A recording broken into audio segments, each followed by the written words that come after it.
Eu sou o Manuel Carvalho e este é o P24. Na cimeira entre Trump e Putin, tudo pode acontecer, até o princípio de um cessar-fogo. Certain great things can be gained in the first. It's going to be a very important meeting, but it's setting the table for the second meeting. I think the second meeting, if the second meeting takes place. Primeiro, o romance entre Donald Trump e Vladimir Putin, alimentado por telefonemas pessoais e enviados especiais. Depois, o impasse sobre a situação na Ucrânia e a irritação crescente do presidente norte-americano. Com os russos a intensificarem a guerra e a fazerem letra morta dos apelos de Washington para um cessar-fogo, a relação gelou. Trump chegou a mandar 2 submarinos nucleares para posições estratégicas após palavras desafiadoras de um porta-voz do Kremlin. No horizonte, desenha-se até a possibilidade dos americanos aplicarem sanções aos países que compram petróleo russo. E eis senão que todo este fel se dissipa e o enlevo regressa. Trump e Putin reúnem-se pela primeira vez pessoalmente no Alasca esta sexta-feira, deixando a União Europeia e Volodymyr Zelensky no banco de suplentes, para usar a expressão de Viktor Orbán. E o presidente norte-americano volta a admitir cenários inadmissíveis para os seus ainda aliados. Haverá alguma troca de territórios para o bem de ambos, afirmou o presidente dos Estados Unidos. O aviso acionou os alarmes nas chancelarias europeias. Zelensky garantiu que os ucranianos não vão entregar as suas terras aos ocupantes e que qualquer decisão que não envolva a Ucrânia é impraticável. Os líderes europeus apoiaram, dizendo que a Ucrânia tem necessidade de garantias de segurança robustas e credíveis que lhe defendam eficazmente a sua soberania e integridade territorial. Uma reunião por videoconferência realizada na quarta-feira tentava articular posições que à partida parecem inconciliáveis. Trump parece voltar a beneficiar o infrator. No seu espírito e na sua prática, a lei do mais forte prevalece sobre o direito internacional. É a Realpolitik, ou pelo menos a sua Realpolitik.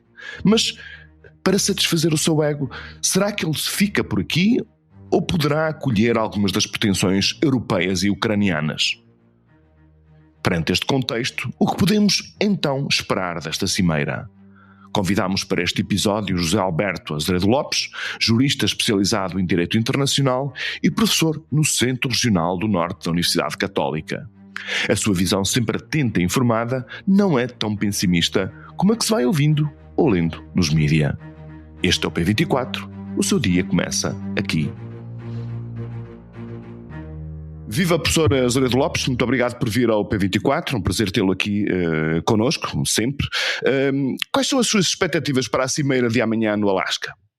Eu talvez tenha expectativas um pouco menos negativas do que aquilo que tenho visto um pouco circular. Eu acho que há pelo menos algumas coisas que é importante destacar, mesmo antes da reunião, da famosa reunião de sexta-feira, aquela de que todos estão à espera, e para quem nos está a ouvir, aquela famosa reunião que no Alasca vai juntar na mesma sala 2 personagens, aliás, de um ego gigantesco, esperemos que a sala seja grande, que são Vladimir Putin e Donald Trump. Portanto, são 2 personagens mais ou menos únicos das atuais relações internacionais. Mas porquê é que eu insisto no antes? Porque no antes nós fomos confrontados com o anúncio por parte de Donald Trump de um encontro iminente, já agora não tão iminente quanto isso, porque Donald Trump deu um prazo muito grande de antecipação para permitir, na minha opinião, aos europeus, aos próprios ucranianos organizarem-se e darem a saber o que é que queriam que ele transportasse ou carreasse para a reunião. Isto não deixa de ser interessante, ou seja, Donald Trump exige para si a centralidade, a natureza quase divina da sua função. Ele é omnisciente, ele é omnipresente e ele é omnipotente. E, portanto, isso significa que ele ouviu, digamos assim, o povo à volta dele, os seus súbditos, para poder depois transmitir e estar mais informado na reunião que venha a ter com Putin. Acho que a Europa, deixe-me que destaque aqui pelo lado interessante o protagonismo que muito rapidamente Friedrich Merz está a conseguir, é ele o chanceler alemão, é ele que impulsiona a reunião, é ele o motor desta nova abordagem da União Europeia perante a questão russa, uma Europa, aliás, muito preguiçosa, muito a deixar andar as coisas pela ausência de consensos, pela dificuldade dos consensos, e, portanto, a verdade é que nós chegamos a esta altura iminente antes da reunião, da famosa reunião de Trump com Putin, sem que ninguém soubesse exatamente o que é que a Europa considerava ser o mínimo num qualquer processo negocial. Bom, Mas, professor, mas não se sabe, mas nós sabemos, enfim, há declarações da União Europeia e de muitos dos seus chefes de governo que dizem, portanto, que é importante manter, portanto, a Ucrânia nas negociações, que não se pode decidir nas costas da Ucrânia e que a Ucrânia tem que ter mecanismos, portanto, que garantam a defesa da sua soberania e a integridade dos seus territórios. Portanto, isto à partida já é um caderno de encargos que de alguma forma não bate certo com as declarações preliminares nem de Vladimir Putin nem de Donald Trump. Mas isso significaria, Manuel Carvalho, que nós teríamos que encarar a hipótese de qualquer negociação que viesse a existir para pôr termo a este conflito, ou no quadro de uma vitória total da Rússia, ou no quadro de uma derrota total da Rússia. Portanto, eu creio que, infelizmente, devo dizer, creio que há muito tempo que nós percebemos que será muito difícil, se não impossível, antecipar nos tempos mais próximos o colapso da Rússia. O colapso não será seguramente militar, o colapso não será seguramente operacional, o colapso, do nosso ponto de vista, só poderia ser económico e social.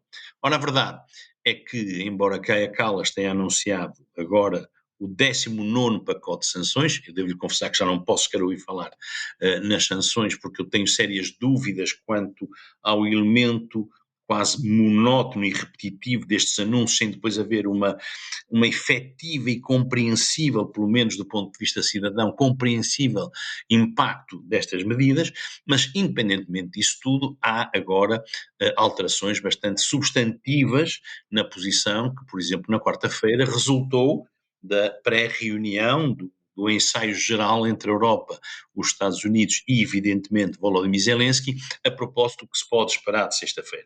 Isto são coisas bastante diferentes, porque nós até agora insistíamos que a paz tinha que ser justa e duradoura, não podia em nenhuma circunstância implicar cedências territoriais por parte da Ucrânia, era preciso que houvesse garantias dadas à Ucrânia e era preciso que a Rússia não só assumisse a reparação de todos os danos causados, ou seja, estamos a falar de muito perto de 1 bilhão, ou seja, de 1 milhão de euros, como além disso tinha que se comprometer a punir criminalmente os que tivessem desencadeado a agressão de fevereiro de 22. O que resulta agora da reunião de quarta-feira é o diabo está nos detalhes, ou seja, o pressuposto que continuam a partir os europeus é só se pode discutir se houver um cessar-fogo duradouro. Ponto 1, o que não deixa de ser interessante, porque dá uma vantagem, a meu ver, a Donald Trump, no fundo, para poder impor logo à partida essa cessação, mesmo que temporária, das hostilidades, dizendo não fui eu, são eles que querem isto e eu tenho que lhes dar alguma coisa. Portanto, no fundo, nós vamos assistir a uma barganha tremenda em que Donald Trump, como se sabe, considera que ao fim de 2 minutos já sabe tudo, ou seja, ele deve ter um qualquer toque de Midas negocial, porque ele olha na sexta-feira para Vladimir Putin e ao fim de 120 segundos já sabe tudo, se ele quer, se não quer, se a reunião vai ou não correr bem. É evidente que Donald Trump soltou os cães, perdoa-me a expressão, soltou no fundo os europeus, soltou a virulência de Volodymyr Zelensky contra este encontro para ganhar ele próprio alguma capacidade negocial impositiva perante mas ao mesmo tempo, professor, isso é uma questão que se tem discutido muito persistentemente, ao mesmo tempo ele está de alguma forma a ouvir a voz, a dar algum protagonismo à União Europeia e a Volodymyr Zelensky, porque enfim, houve momentos anteriores neste processo negocial em que pura e simplesmente ele não queria saber de todo o que é que os europeus tinham para dizer. Eu creio que Trump não dá nada a ninguém, ele nem esmola deve dar se for a missa. Eu acho que Trump foi obrigado aceitar este reposicionamento da Europa. Acho, aliás, que a Europa estava numa situação bastante difícil pelo confronto escandaloso entre aquilo que fazia em relação à Ucrânia e aquilo que deixava de fazer em relação a Israel. E, Israel, sim. esta ausência de vergonha na cara estava a custar-nos todos os dias cada vez mais. Ainda falta muito caminho para andar, mas há uma inflexão que nos robustece. Ou seja, nós podemos começar, não diria, repito, acho que há uma diferença ainda muito grande de posições em relação àquilo que vergonhosamente acontece com a agressão russa e aquilo que vergonhosamente não acontece com aquilo que Israel está a fazer na Palestina. Mas corrigimos um pouco o tiro. Ao corrigirmos o tiro, ganhamos capacidade e músculo para duas coisas. Primeiro, a Europa consegue, pela primeira vez desde há muito, dou o necessário desconto à Hungria, que sinceramente incomoda-me cada vez menos. Sim. A Hungria já quase não conta do ponto de vista efetivo para o posicionamento da União Europeia, e estamos a ir um bocadinho mais longe do que aquela, às vezes me parecia uma lenga-lenga monótona vinda da Comissão, que tinha muito pouco peso político.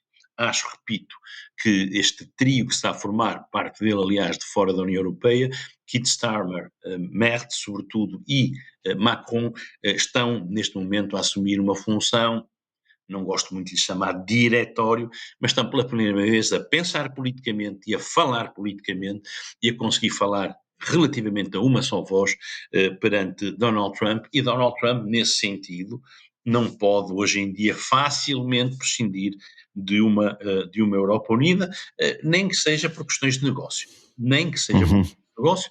Donald Trump já nos arrancou muitas coisas, prefiro não falar sequer de algumas das mais recentes, que eu acho que... Tipo as tarifas, não é?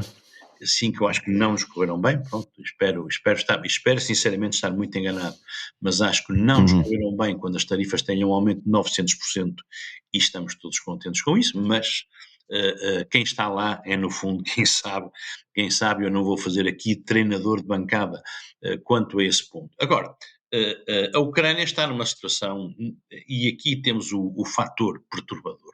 A Rússia apostou, e aparentemente apostou muito bem, em que quando chegasse o momento de ser obrigada mesmo, encurralada, ter mesmo de sentar a uma mesa para dizer o que quer que seja, que vá para além do bom dia ou do boa tarde, a Rússia queria estar em vantagem no terreno. Nós temos vindo a dizer sempre que é uma guerra de atrição, que as posições não mudam, coisa que, aliás, eu tenho sérias dúvidas, porque as posições não mudam, mas não mudam para lá como não mudam para cá. Ou seja, aliás, nos últimos dias fala-se, portanto, que houve uma penetração de cerca de 10 km no interior das linhas ucranianas por parte dos russos, que aceleraram a sua ofensiva. Ontem os russos fizeram os avanços maiores no último ano. E estamos a falar... Esta é a versão russa, que pode não estar exatamente correta, de num dia uma conquista, ou pelo menos controle, vamos dizer, que ele é demasiado fluido para eu falar de conquista de mais de 100 km quadrados, é muita coisa e, sobretudo, é muita coisa na zona do queijo, aquela zona do Donbass que parece um meio queijo, e é uma linha que começa a cortar aquele meio queijo no Donbass, e são péssimas notícias, porque é evidente que cada dia que passa a Rússia pode dizer, olha, eu estou cada vez mais perto de conseguir pela força das armas aquilo que os senhores não querem aceitar pela força das negociações, que nos poupariam destruições, etc. Portanto, a Rússia tem como estratégia conseguir convencer a opinião pública, conseguir convencer Donald Trump, embora isso me pareça cada vez mais difícil, de que, no fundo, quem está a impedir o fim da guerra, não é uma paz justa. Quem está a impedir o fim da guerra é a Europa e a Ucrânia, com o poder ao qual, aliás, a Rússia se recusa a reconhecer legitimidade. Mas, portanto, se bem entendi, professor, acha que é expectável, que é possível, ainda que muito difícil, como explicou aí bem, haver pelo menos um primeiro passo no sentido de um cessar-fogo? Acho possível, sinceramente, acho que Putin, sendo porventura que já esticou a corda aqui entre nós, já enganou vezes demais Donald Trump para mesmo aquele ego infinito perceber que está a ser manipulado, e portanto acho que neste momento Putin está a pisar de alguma forma ovos, até por outras razões. As famosas sanções secundárias que tanto falou, Donald Trump compreendeu, a meu ver, rapidamente, que não podia disparar à louca, não sei se recorda, que se falava, anunciava-se mesmo, um aumento para 500% das tarifas de todos os países que adquirissem petróleo ou outros recursos naturais à Rússia. O que não deixa de ser curioso, porque eu gostaria muito de ver como é que íamos aplicar essas tarifas de 500% aos países europeus que dependem e continuam a depender muito Do gás. Uhum. e, portanto, o que é que faz Trump? Olha para a manada, escolhe um búfalo que seja relevante, mas que não seja decisivo para si. E é a razão pela qual ele, em primeiro lugar, dispara para o Brasil, que está sujeito, como sabe, a tarifas atualmente potenciais de 50%, e dispara em segundo lugar para a Índia com um acréscimo punitivo de mais 25% sobre os 25% que já estavam em vigor. Portanto, neste momento, temos um cenário em que alguns países, pelo menos, vão começar a hesitar, algumas empresas vão começar a hesitar perante a tal hipótese deste aumento de tarifas, até porque Scott Bessent, o secretário de Tesouro, vem sempre à dobra, não é? Um fiel amigo, não sendo muito embora bacalhau, é um fiel amigo. Scott Bessent vem dizer, se não correr bem, então evidentemente que o aumento das tarifas está em cima da mesa. Ora, isto faz pressão sobre a Rússia, mas faz pressão sobretudo sobre os amigos da Rússia, os principais, que também farão depois pressão em retorno sobre a própria Rússia, para de uma vez por todas ver Sim. se resolve este assunto. Portanto, isto aqui é um xadrez muito complicado, com algumas consequências geopolíticas que eu considero que vai ser fascinante ver nos próximos tempos. Este tiro no porta-aviões que é dado sobre a Índia, e a Índia, recordemos, era um grande aliado de Donald Trump, até pessoal do seu líder, Narendra Modi, era um grande amigo de Donald Trump. Neste momento a Índia está clarissimamente a virar-se para a China, seu figadal inimigo, até para evitar que a China se aproxime demasiado do Paquistão. Portanto, para demonstrar o quê? Neste mundo, nós damos um pontapé numa pedra e temos de estar preparados para consequências que podem ser, muitas vezes, muito mais profundas e, em alguns casos, até perturbadoras do que aquilo que imaginamos quando dizemos mais 25%. E, neste momento, está-se a assistir a isso. Há reuniões sucessivas entre a Índia e a China, mas, além disso, e mais importante, a Índia diz que não vai ceder, vai continuar a comprar. Isto é que para mim é que é uma grande novidade, não sei se a Índia aguenta, digo sinceramente, mas é para mim uma grande novidade que um país como a Índia, dependente, como é evidente, do comércio externo, já se sinta empoderada para dizer, venham aos 50%, eu não vou mudar a minha posição, nós somos um Estado soberano. Juntamente com o Brasil, que também está a oferecer o mesmo tipo de resistência. Isto parece que estamos aqui a ver, portanto, uma frente unida dos BRIC contra o gigante norte-americano. É um excelente tema para um outro episódio do P24. Professor José Alberto Azevedo Lopes, muito obrigado por ter estado aqui connosco, com as suas ideias. Foi um prazer ter aqui estar aqui consigo e até uma próxima, até breve. Foi um gosto, até breve. Authorities said the most worrying fire raged in the district of Trancoso. The blaze, which reactivated on Sunday, has been fueled by high temperatures and strong winds. A imprensa internacional, neste caso a Euronews, está a prestar muita atenção ao drama dos fogos em Portugal. E Trancoso surge na primeira linha dos noticiários. Se na segunda-feira tinham ardido 8.000 hectares, agora esse valor já estará acima dos 12.000. O que obriga a uma reflexão inevitável sobre o que causa e o que permite que as chamas durem dias atrás de dias, apagando-se e reacendendo, subindo e descendo serras, sem que nada nem ninguém as possa travar. Certo, há o problema da falta de gestão das florestas que permite a acumulação de combustível favorável ao fogo. E esse é sem dúvida o grande problema. Mas, como vários especialistas têm alertado, a forma como os fogos têm sido atacados revela fragilidades estruturais. Por muitos aviões, bombeiros e água que se utilize, o que aconteceu em Trancoso, Vila Real ou na Serra Amarela, com o fogo a devorar as montanhas e a floresta dia após dia, mostra que o dispositivo está a falhar. Há que recentrar a discussão nesta fragilidade. O P24 regressa na segunda-feira. Tenha um excelente fim de semana. O P24 é um podcast do Público com música original de Ana Marcos Maia. A sonoplastia deste episódio é de Inês Rocha. Para não perder os novos episódios, subscreva este podcast do Público na sua aplicação preferida. Para além deste programa, há mais para descobrir em público.pt/podcasts. O Público fica no ouvido.